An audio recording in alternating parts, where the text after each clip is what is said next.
주님께서 여러분과 함께 마테오가 전한 거룩한 복음입니다. 그때 사람들이 마귀 들려 말 못하는 사람 하나를 예수님께 데려왔다. 마귀가 쫓겨나자 말 못하는 이가 말을 하였다. 그러자 군중은 놀라워하며 이런 일은 이스라엘에서 한 번도 본 적이 없다 하고 말하였다. 그러나 바리사이들은 저 사람은 마귀 우두머리의 힘을 빌려 마귀들을 쫓아낸다 하였다. 예수님께서는 모든 고을과 마을을 두루 다니시면서 회당에서 가르치시고 하늘나라의 복음을 선포하시며 병자와 허약한 이들을 모두 고쳐주셨다. 그분은 군중을 보시고 가엾은 마음이 드셨다.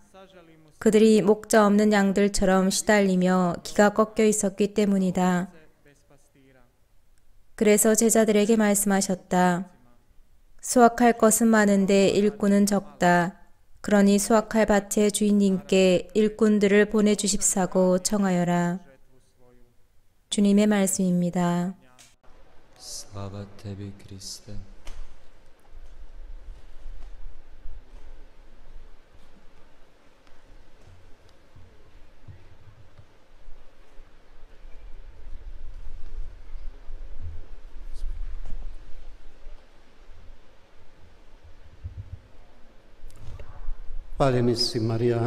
찬미 예수 마리아, 우리는 오늘의 복음을 들었습니다. 여기에서 우리는 세 가지 포인트를 두고 생각해 볼 수 있습니다. 마지막 9절부터 시작해 보겠습니다. 예수님은 군중들을 보시고 목자 없는 양들로 보셨습니다. 이런 모습에 가엾은 마음이 드셨고 수확할 것은 많은데 일꾼이 적다.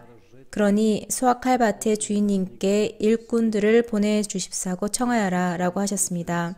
이 말씀을 당신 제자들에게 하셨지만 사실 우리 모두에게도 하신 것입니다. 오늘 복음은 마귀가 들려서 말 못하는 사람의 이야기로 시작됩니다.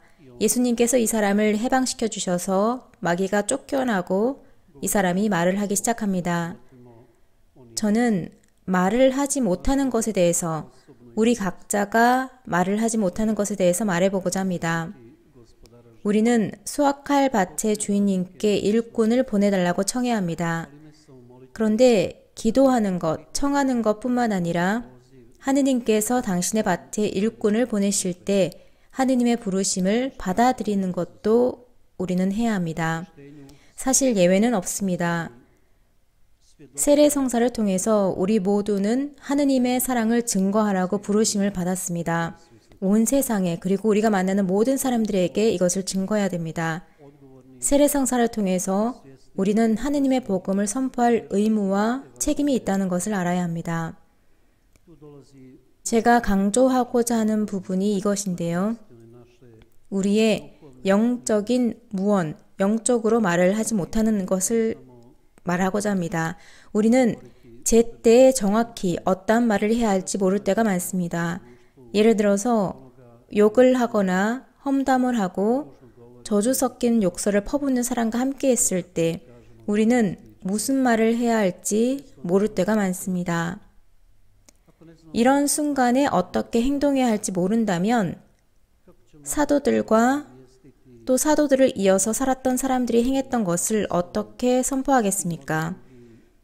우리를 구원하시고 속량하시기 위해서 오신 살아계신 그리스도를 어떻게 선포하겠습니까? 우리를 죄에서 자유롭게 하시기 위해서 모든 악에서 우리를 해방시키셔서 우리를 하느님의 자녀로, 자유로운 자녀로 만들려고 오신 그분을 어떻게 선포하겠습니까? 성령께서 내려오시기 전에 사도들은 완전히 다른 사람이었다는 것을 기억합시다. 믿음도 부족했고 말도 잘 못하는 사람들이었습니다. 그리고 두려움이 있었던 사람들이었죠. 어느 보고에 따르면 이들은 예루살렘의 다락방에서 문을 걸어 잠그고 있었습니다. 예수님과 같은 운명에 처해지지 않으려고 그랬던 것이죠. 유대인들에게 죽임을 당하지 않으려고 그렇게 다락방에 문을 걸어 잠그고 있었던 것입니다. 그런데 성령께서 내려오심으로써 모든 것이 바뀌었습니다. 사도들은 용기가 생겼고 담대해지고 두려움이 없어졌습니다. 설교를 잘할 수가 있었습니다. 이 사도들은 학교 교육을 받지 않았지만 살아계신 예수님을 선포하는 언변이 생겼습니다. 우리에게도 이 같은 힘이 필요합니다. 우리 중에 일부만, 예를 들어서 사제들이나 선교사들만이 아니라 모든 그리스도인들에게 이와 같은 힘이 필요합니다. 우리가 TV나 라디오에서 보고 들어보면 또 신문을 읽어보면 세상이 어디로 가고 있는지를 볼 수 있습니다. 믿음은 점점 더 줄어들고 있고 악은 훨씬 더 늘어납니다. 국회에서 낙태와 안락사 등을 도입하는 법을 통과시키는 국가가 더 많아집니다. 그리스도교의 가치가 점점 작아지는 국가도 많습니다. 신자들이 없어진 본당들도 많습니다. 그런데 수확할 것은 많습니다. 그렇기 때문에 우리는 수확할 밭의 주인님께 기도해야 합니다. 그런데 그것뿐만 아니라 우리도 그 밭의 일꾼이 되어야 합니다. 우리도 수확에 참여해야 하는 것입니다. 그런데 성령의 능력과 힘으로 참여해야 합니다.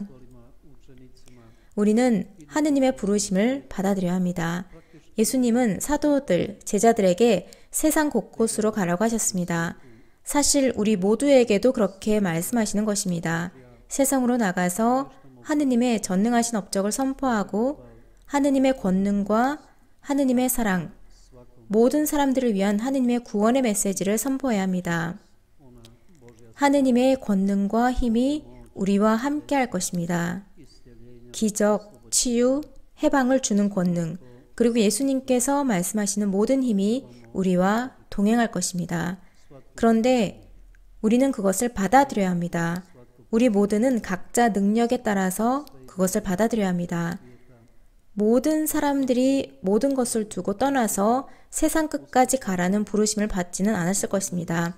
하지만 모든 사람들은 각자의 가정에서 또 일터에서 그리고 어디에서든지 하느님의 전능하신 업적을 선포해야 할 의무와 책임이 있습니다.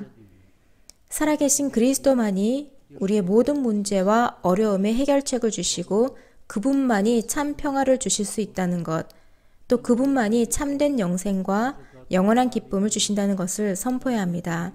그렇기 때문에 수확할 밭의 주인님께 기도합시다. 당신의 밭에 일꾼을 보내주시기를 청합시다. 그리고 우리는 용감하고 겁없는 일꾼, 담대하게 말할 수 있는 일꾼이 됩시다. 하지만 우리의 힘이 아니라 성령의 힘으로 또 하느님의 힘으로 말하는 일꾼이 됩시다. 그래서 주님께 당신 성령과 함께 우리를 방문해 주십사고 청합시다. 우리를 믿음과 하느님을 위한 강한 용사로 만들어 주시기를 청합시다. 모든 사람을 구원하시기 위해서 오신 살아계신 하느님을 위한 용사로 만들어 달라고 청합시다. 우리는 오늘 복음에서 많은 사람들이 예수님께 맞서는 모습을 볼 수 있었습니다. 저 사람은 마귀 우두머리의 힘을 빌려 마귀들을 쫓아낸다 라고 말하면서 말입니다. 그런데 예수님은 이런 말에 대꾸하지 않으십니다. 하지만 당신을 반대하는 사람들이 많다는 것을 잘 알고 계셨습니다. 오늘날에도 누군가가 우리의 조언을 거부할 때 우리는 실망하지 말아야 됩니다. 고해성사를 보라고 하거나 하느님의 말씀을 받아들이고 성경 말씀을 더 읽고 기도를 더 하라 등등의 우리의 조언을 그 사람들이 거부한다 하더라도 우리는 완전히 실망하지 말아야 합니다. 우리는 그런 사람들에게 충고하기 위해서 계속해서 기도해야 합니다. 예수님 시대에 예수님께서 이 세상에 계셨을 때 사람들이 예수님께 맞섰던 것처럼 우리에게도 같은 일이 일어날 수 있기 때문입니다. 그렇기 때문에 담대하고 책임감 있는 그리스도인들이 됩시다. 받은 것을 혼자만 간직하는 것이 아니라 다른 사람들과 나눌 수 있는 그리스도인들이 됩시다. 이렇게 나눌 때만 배가 됩니다. 그러한 그리스도인들이 되어서 주님께서 우리를 당신 뜻대로 만들어 주시도록 합시다. 매 순간 어떤 상황에서든 삶의 어떠한 경우에서든 모든 사람들에게 하느님의 복음과 구원의 메시지를 전하는 사람들로 만들어 주시도록 말입니다. 주님께서 우리를 축복하시고 보호해 주시기를, 우리에게 당신 평화를 넘치도록 주시고 모든 악에서 우리를 완전히 해방시켜 주시기를 청합니다. 그래서 우리가 하느님의 자유로운 자녀가 되고 이 세상에서도 그리고 언젠가는 영원함 안에서도 주님을 찬미하고 찬양할 수 있도록 말입니다. 아멘. 예수님과 성모님은 찬미 받으소서.